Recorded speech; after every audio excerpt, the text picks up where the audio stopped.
Colonel Dillon, good to have you with us. At what point do you declare victory in Mosul?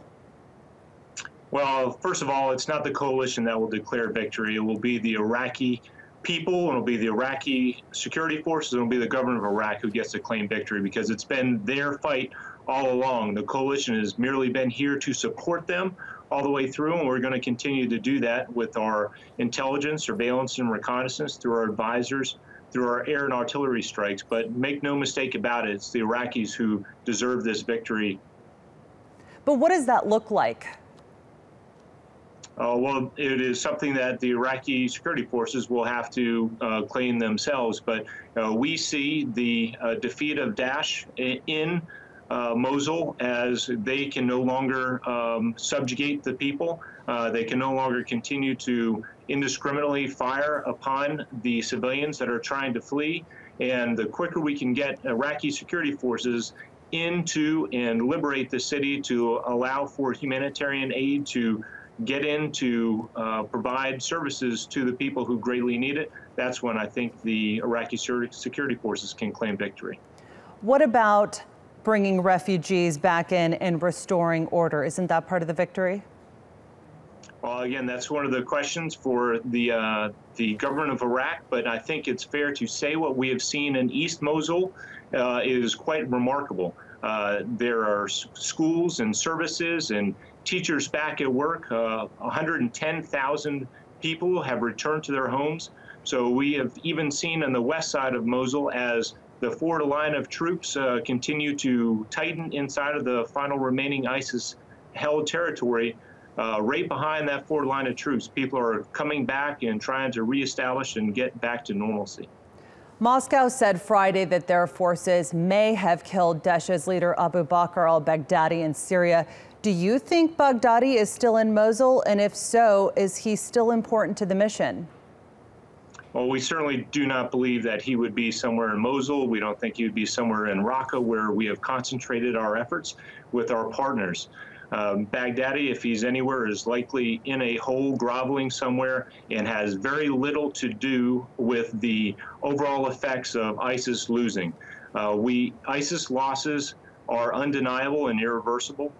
The partner forces in Iraq and Syria have taken back more than 65,000 square kilometers. The twin capitals are about to both be liberated and returned to their people. So regardless if Baghdadi is still alive, his effects on what is happening play very little into the overall end of ISIS in Iraq and Syria. Following Mosul, does this mean the coalition now shifts its attention to Syria, or is the priority to restore borders at this point? Well, right now, our priority is focused on Mosul. And once Mosul is complete, we will shift our priority and our efforts towards Raqqa. Clearly, we have began the offensive, or our Syrian Democratic Forces have begun their offensives to liberate that city, and they continue to make progress every single day in this 14th day of that offensive. But we will still provide support to our Iraqi security forces, even while we are fighting with our partners in Syria against ISIS in Raqqa.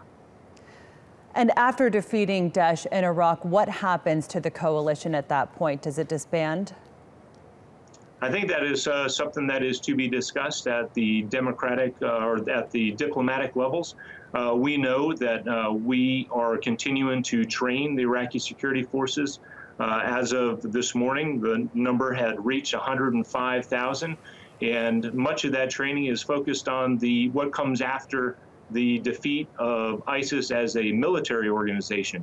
So we're training police, we're training border police, and we see that effort continuing as we work with our Iraqi security force partners. But it is their country, it is their choice, and as from the very beginning 3 years ago, the coalition will be there for as long as Iraq will have us. Once you've defeated Daesh in Mosul and Raqqa, is that it for the group? We certainly don't believe that that is the case. That is something still yet to be determined, but the military defeat of ISIS in Iraq and Syria, that is something that is still a ways to go. But between Mosul, Raqqa, and then what happens after that, there still are going to be pockets of ISIS strongholds, but what happens after that is something still a little bit further on down the line. But this is an unprecedented global coalition of 71 international organizations, all focused on the same thing in the defeat of ISIS, not just in Iraq and Syria, but throughout the world. And lastly, talk to me a little bit about the challenges in this final push, not only with the fight against Daesh, their fighters claiming that they're going to stay till the bitter end, but also the plight of those civilians that are trapped inside the old city. Well, I think you heard it by the officer from the Iraqi security forces that they are making a very concerted effort and have moved in a very deliberate manner against ISIS to reduce the amount of civilian casualties. And we know that ISIS, and we've seen through the reports that it's just not the case with ISIS. They will and have continued to target women and children as they attempt to flee. Those who have been caught fleeing have been executed. So the quickest way to stop this human suffering is by liberating and defeating ISIS so that the Iraqi security forces can get the necessary aid in to help those civilians.